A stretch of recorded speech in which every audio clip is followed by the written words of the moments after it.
juga ingin tahu strategi apa yang sudah dicanangkan oleh OPD Kabupaten Situbondo. Akan kita diskusikan langsung bersama Ibu Insinyur Wiwi Mulyaningsih FSI.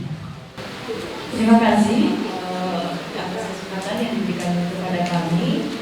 Jadi yang berkaitan dengan pasca persalinan, sebenarnya kita sudah banyak mendapatkan kucuran dana dari pusat, dan memang mayoritas anggaran yang kita dapatkan untuk pelaksanaan BKKBN di Kabupaten Situbondo itu adalah berasal dari pusat dan DAK, dana alokasi khusus.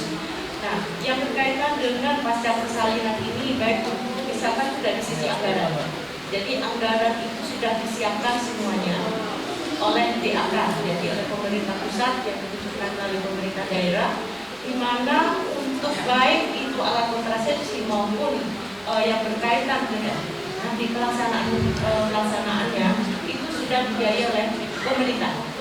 Jadi misalkan dari para sektor ini setelah melahirkan, mereka itu juga akan dibiayai apabila akan memasang kontrasepsi. Nah, tetapi juga begini, kalau misalkan dari para operator ini misalkan memasang iklan, ya, pasang maupun bongkarnya pun itu dibiayai oleh pemerintah. Namun mereka harus tetap pasang kontrasepsi, gitu ya. Nah, sedangkan untuk pasca persalinan ini sasarannya sebenarnya untuk FKD, jadi untuk jangka panjang, gitu ya, untuk kontrasepsi jangka panjang. Namun permasalahan yang ada untuk yang ada di Kabupaten Situbondo ini kita masih sulit, terutama untuk anemia. Karena kita tahu bahwa budaya di sini, ya, budaya di sini mungkin karena di sini Islami sehingga mungkin masih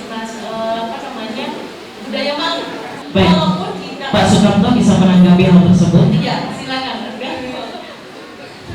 Baik, inilah tadi yang saya sampaikan bahwa tidak semuanya masyarakat itu bisa memahami terkait dengan pentingnya KB pasca persalinan. Sebetulnya kita harus tahu bahwa tidak hanya MKJB aja untuk pasca persalinan, dan sekarang ini ada kontrasepsi baru, misalkan pil untuk menyusui, kemudian juga suntik untuk menyusui masih ada di jalan kembangan. Artinya tidak melulu kaitannya dengan IUD. Memang di Tapal Kuda ini pangapunten karena agamis, karena kondisi wilayah, memang IUD ini agak terbatas. Tetapi implan itu yang luar biasa. Bahkan di Jawa Timur pun untuk stok implan aja sampai sekarang kewalahan. Apalagi kemarin masa pasca pandemi COVID-19 2 tahun berturut-turut tidak ada pelayanan dan sebagainya.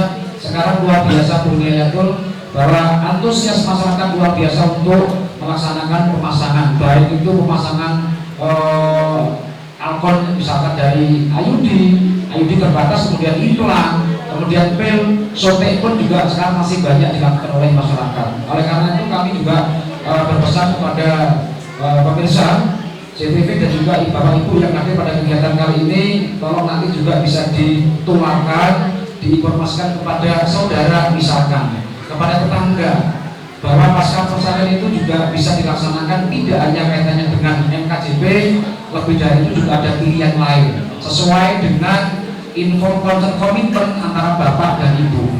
Sama, kami juga dengan keluarga sama.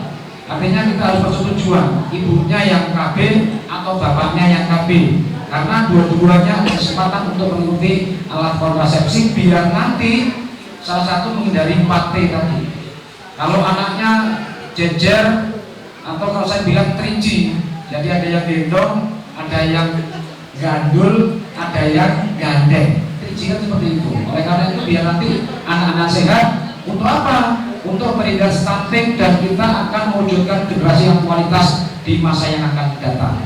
Dengan program tersebut, seperti apa Bapak respon dari masyarakat khususnya di Jawa Timur mengenai KB pasca persalinan ini? Responnya luar biasa. Tadi saya bilang bahwa di Kabupaten Bondowoso, sebagaimana Situbondo tadi, bahwa di dalam data KPPP menurut Newsga per 23 September 2022 tadi sudah mencapai 85%. Tetapi rata-rata secara provinsi masih di angka 55 dari 78.000 target yang kita laksanakan di tahun 2022 ini. Tapi beberapa wilayah juga masih ada yang rendah. Itulah yang saya sampaikan tadi, bahwa kita harus meningkatkan KIK komunikasi, informasi dan edukasi terkait dengan KBPP kepada masyarakat agar masyarakat sadar akan pentingnya program KBPP pasca persalinan oleh masing-masing pasangan.